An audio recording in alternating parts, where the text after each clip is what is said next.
This isn't Israel. It's Palestine. Arabs, Arabs, and more Arabs. זה פלסטין.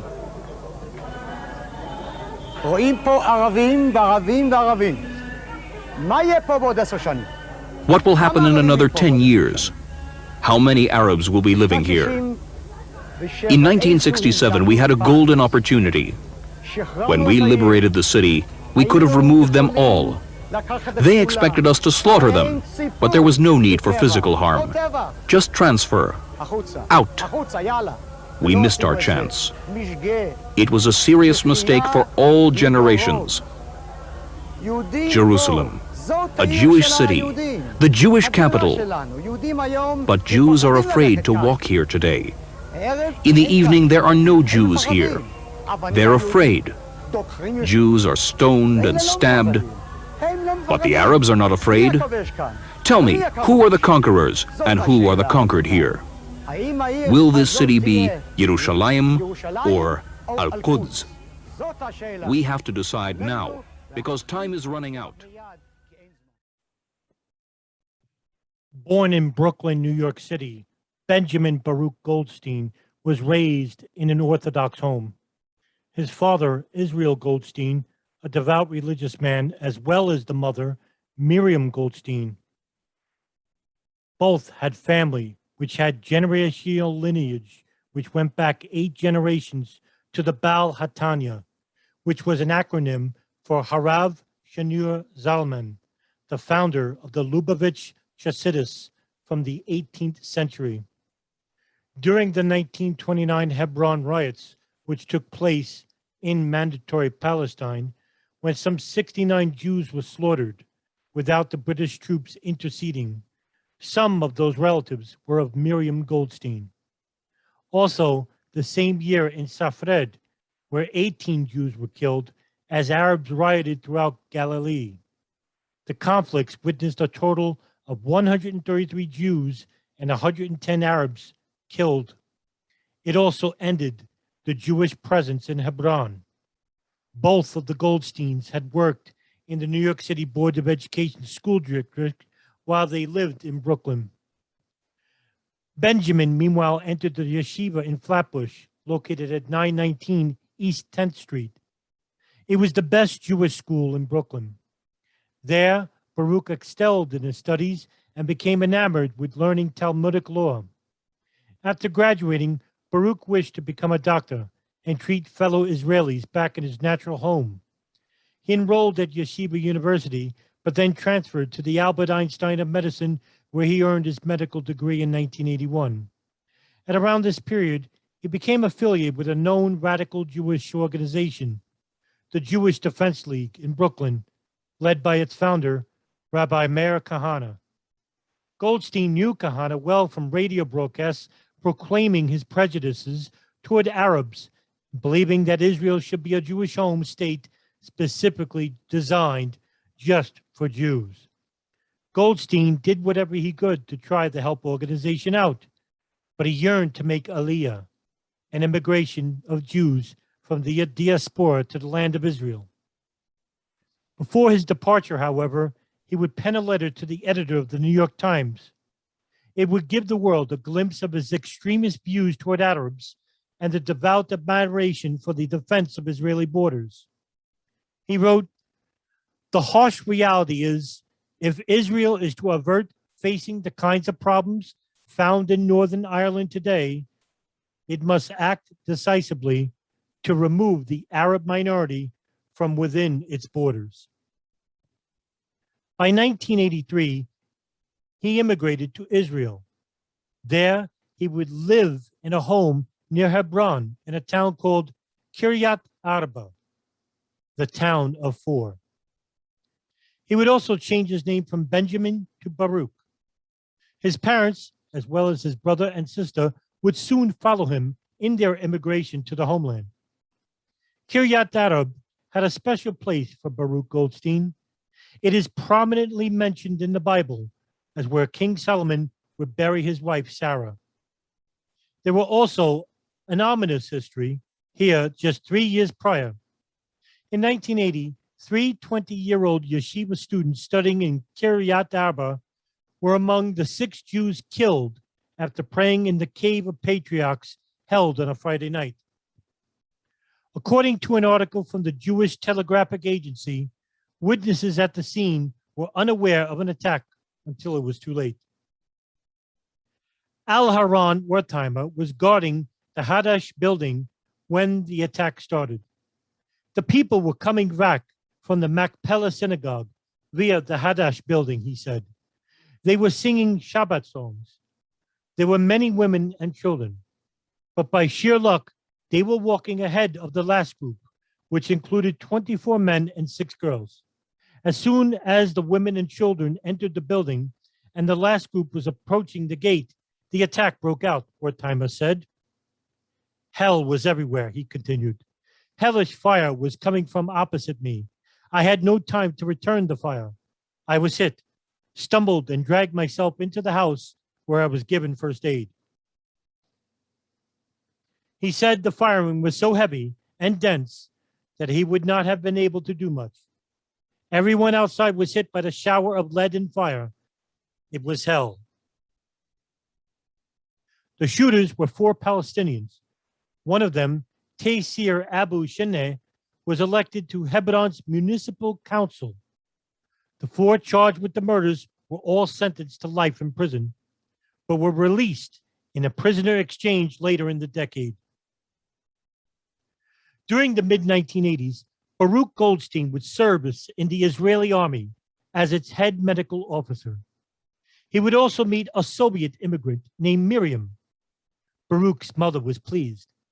The wedding was preceded over by none other than Rabbi Meir Kahane. There would be conflicting testimony over the years in regards to Baruch treating Arab Israeli soldiers from the IDF. According to some reports, Baruch declined, even after being offered payment to treat Arab Israeli soldiers, claiming it would be violating his deeply held Jewish theological beliefs.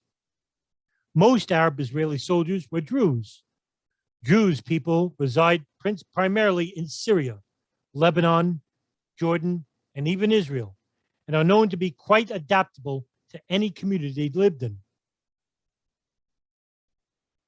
On November 5th, 1990, in a downtown Marriott hotel located on the east side of Manhattan, a gunman wearing a kippah walked up to the table where Meir Kahane was sitting and shot him within an arm's length.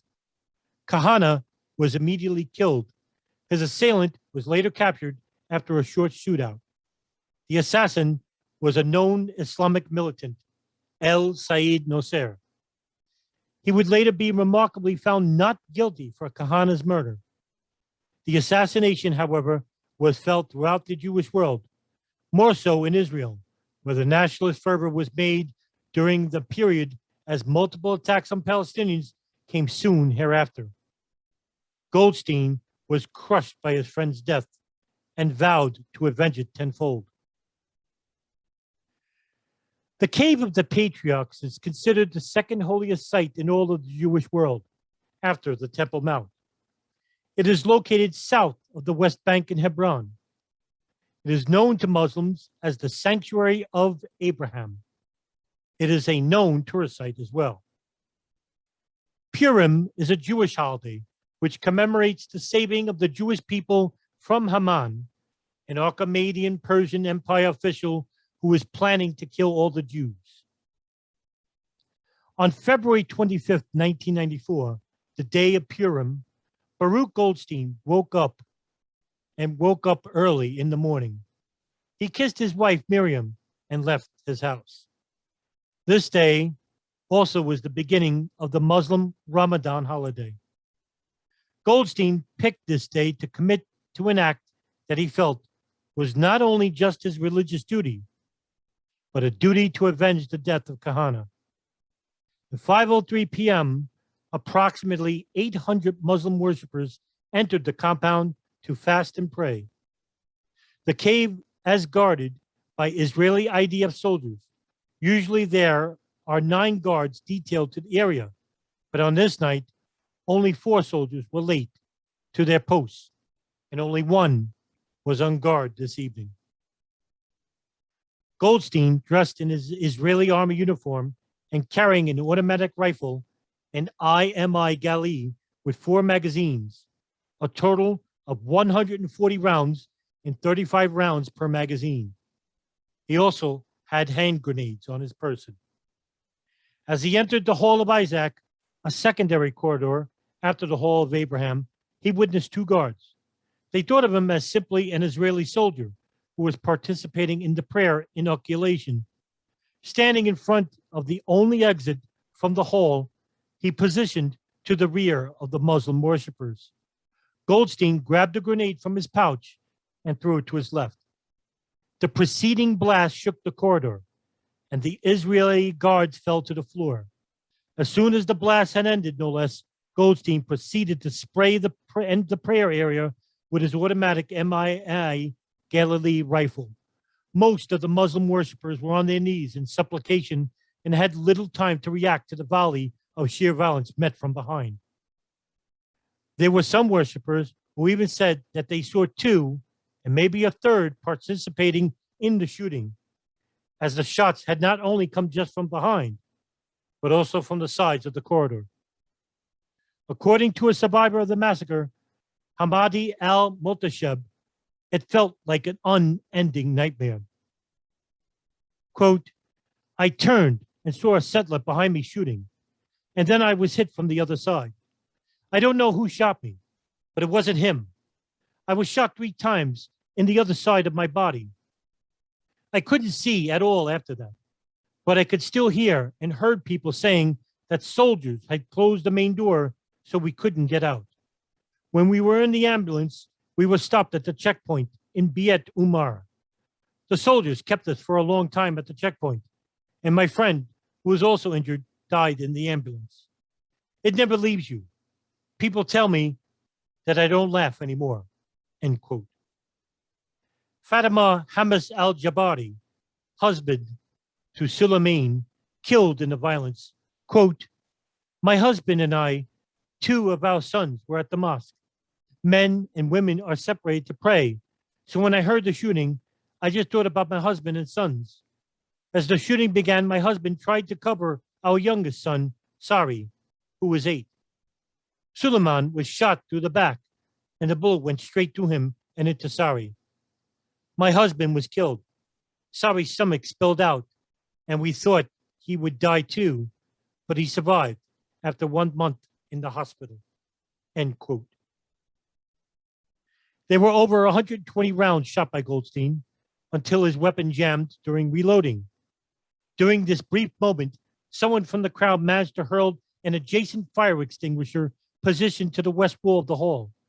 The furious throw managed to hit Goldstein directly on his forehead as he looked up, knocking him to the ground momentarily. But it was enough for the sparse crowd to manage a final act of vengeance of their own.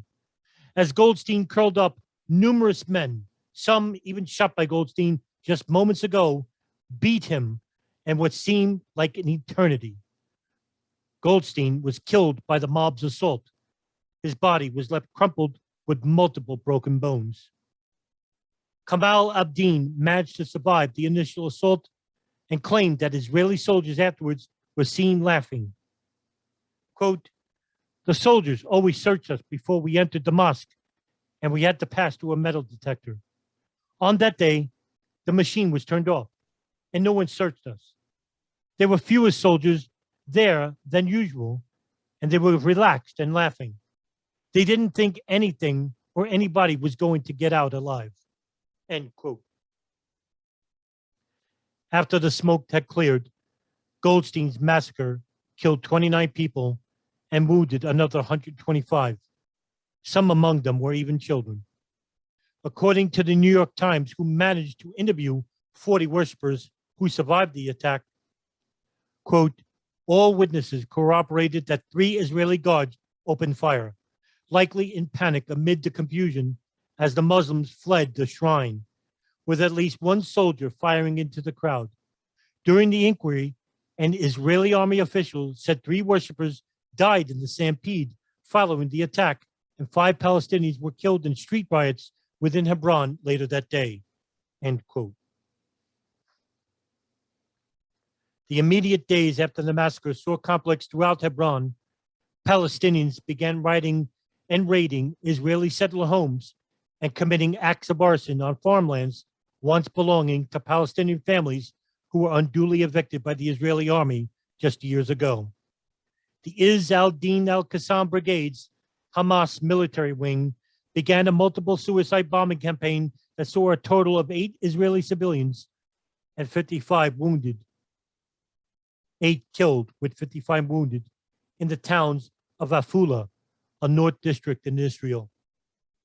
The vengeful attacks were not only felt in Israel, but also in New York City. On March 1st, a Lebanese immigrant, Rashid Baz, shot at a van full of Lubavitch students on the Brooklyn Bridge. His reason for the assault was in regards to the Patriarchs incident. 1 student was killed, 3 were injured. Israeli Prime Minister Yitzhak Rabin called the attack a loathsome criminal act of murder, and Palestinian Liberation Organization Chairman Yasser Arafat warned of a very negative backfire on the whole peace process. The tension between Israeli Jews and Palestinians, which would become heightened over the months and years. Meanwhile, many Israeli settlers and members of the ultra-Orthodox movement of the Catch Party defended the actions of Baruch Goldstein. Dor Lavor, the rabbi of Kiryat Arba, warmly urged young Yaakov Goldstein, son of Baruch, to follow in his father's footsteps. He was a righteous man and a great hero.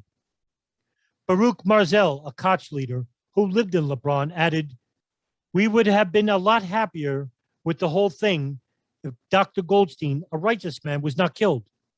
With him dead, we cannot be happy." The Israeli government appointed a commission of inquiry headed by then President of the Supreme Court, Judge Meir Shangar.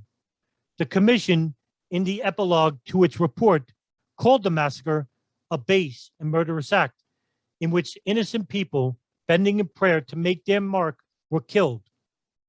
Among its specific conclusions were that Goldstein acted alone in planning the massacre, telling no one of his scheme. Coordination between the IDF, the police, and the civil administration was problematic. The political leadership and security forces could not have been expected to predict the massacre. Testimony from survivors referring to IDF assistance and grenade explosions in the massacre was found to be contradictory and inconsistent. Investigations did not find any grenade fragments. There were, as claimed by some Jews, seeking to justify Goldstein's actions as a preemptive strike, substantial warnings of a coming Hamas terrorist attack against Jews.